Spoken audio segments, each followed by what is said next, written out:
Well, the cats seem to be reluctant to drink water because all those Mormon crickets.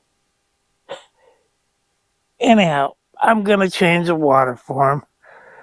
And of course, Mormon crickets are not really crickets.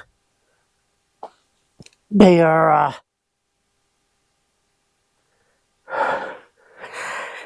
they're a katydid.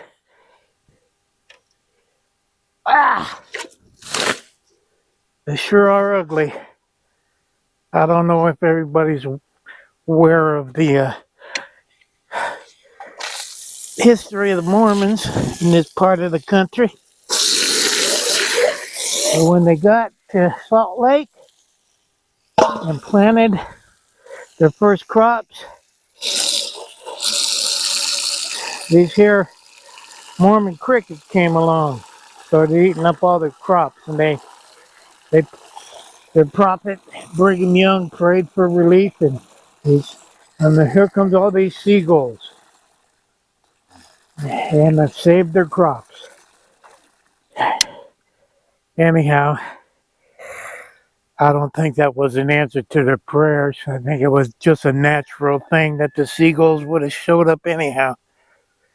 I dumped these out here, and when I first started doing it, birds were coming and eating them, the dead ones. Anyhow, they're not as bad as they were when they first showed up here, but they were pretty bad on the other side of the county, where they were having trouble with them because they were causing people to skid out on the roads. They were so thick on the road. Anyhow, I got so many eggs. I'm gonna give them eggs every day, the cats, and get rid of them because they're backing up on me. Okay, come on, kitty, kitty, kitty. Come on, kitty, kitty. Come on, kitty, kitty. There, all three of them. All three of them. Okay, so, I'm gonna put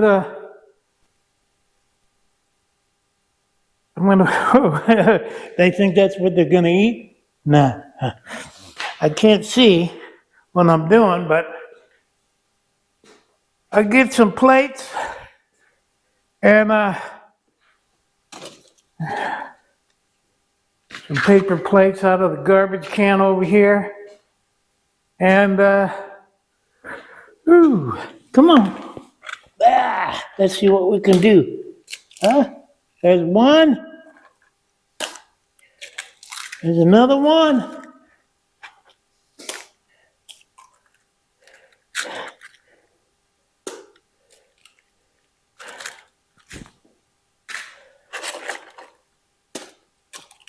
I'm giving them 10 of these eggs every day until my surplus is gone.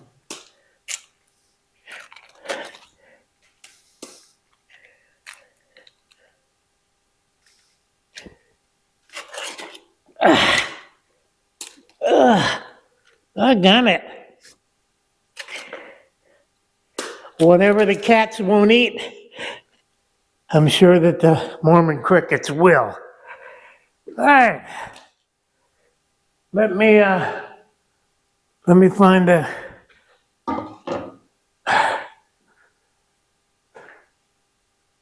something to wipe my hands with, and I'll show you what I did with the motorcycle and what little problem I ran into.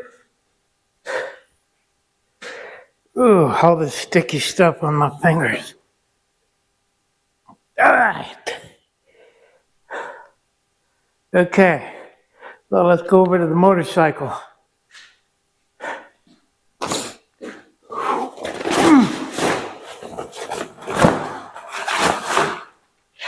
Okay, so I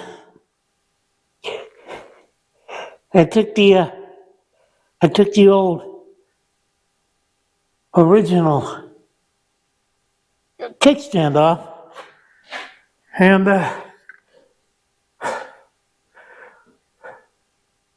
I got this Racing Products. It's an adjustable kickstand, and I adjusted it so maybe just about an inch and a half to an inch shorter. That ought to give me a good lean on the bikes so it don't tip over. But the thing is it don't fit on the tab. Hey, I gotta machine out a very tiny bit in order to fit it on the tab on the bike. And of course, where'd I put my, there it is. Ooh.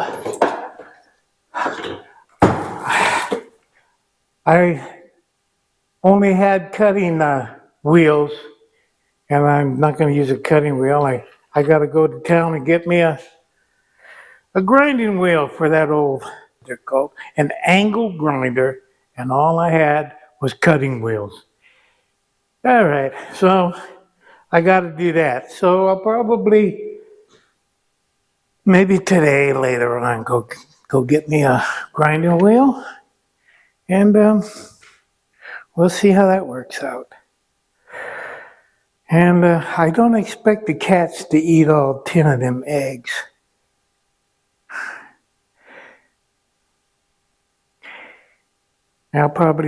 Maybe I'll try to give it to the kitty. The kitty's underneath the tent, the platform that the tent sits on. I tried to get her on camera today, but she ran underneath. I don't even know if it's a she or he, but it's a cat. So what do? You call all cats she. Well, I came out here.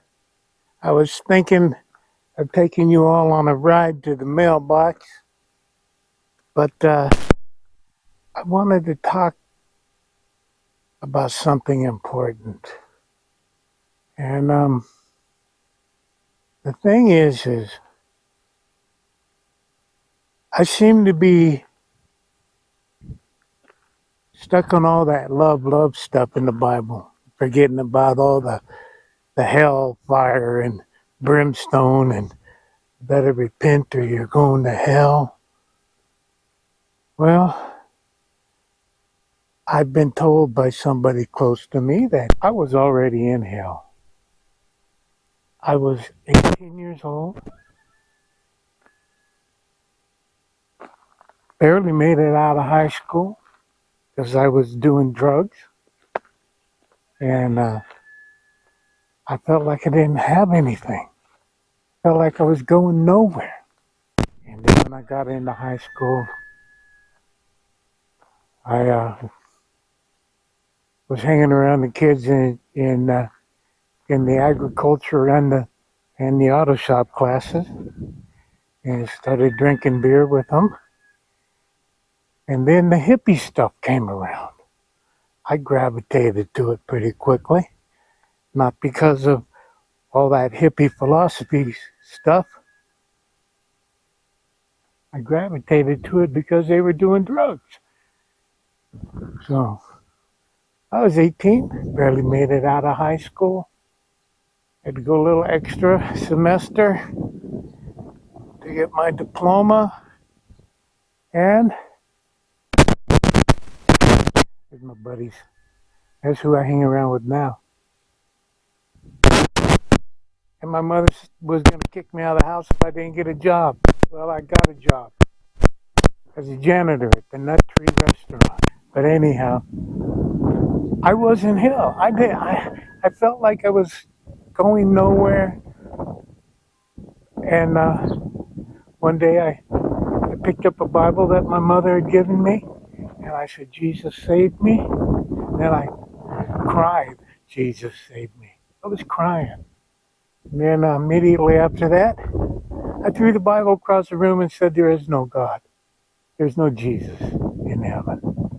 Guess what happened? A few weeks later, I met somebody who was preaching, not preaching, just a kind of a young teenage hippie girl was at the park talking about Jesus. Well, when I finally went around to this place that she told me about, I broke down crying and I prayed to be saved. And I spent a year there in that Christian Jesus People commune. And yeah, I kind of ran away from it in a way. And I spent the next few decades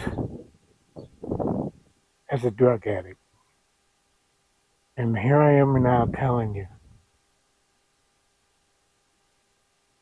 it wasn't the fear of hell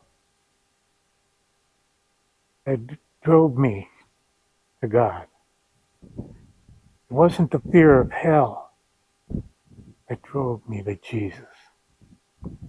It was the fact that I was already lost and in hell inside of me. And he's the only one who ever gave me any hope. And that's why I came back to him more than one time and fell away more than one time. I'm not going to lie to you. Spent a lot of time doing the wrong things, getting high, destroying my brain.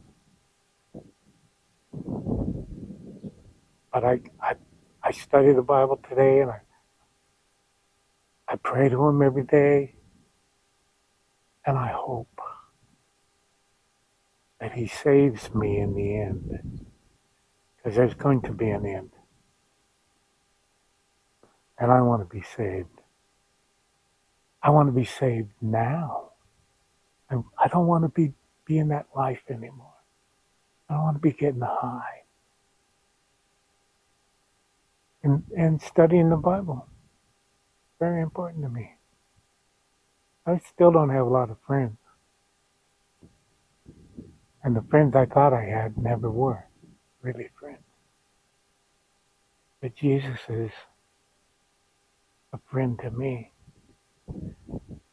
Yeah. Thank you for watching. And if you ever want to pray to Jesus, get down on your knees and cry for him to save you. That's all I said. Jesus, save me. And I pray that he will in the end. Thank you for watching. God bless you. And it is love. The love of God. God so loved the world that he gave his only begotten Son, that whosoever believeth in him shall not perish but have everlasting life. And that's what I heard when I walked up to that group of my friends being talked to by this girl at the park.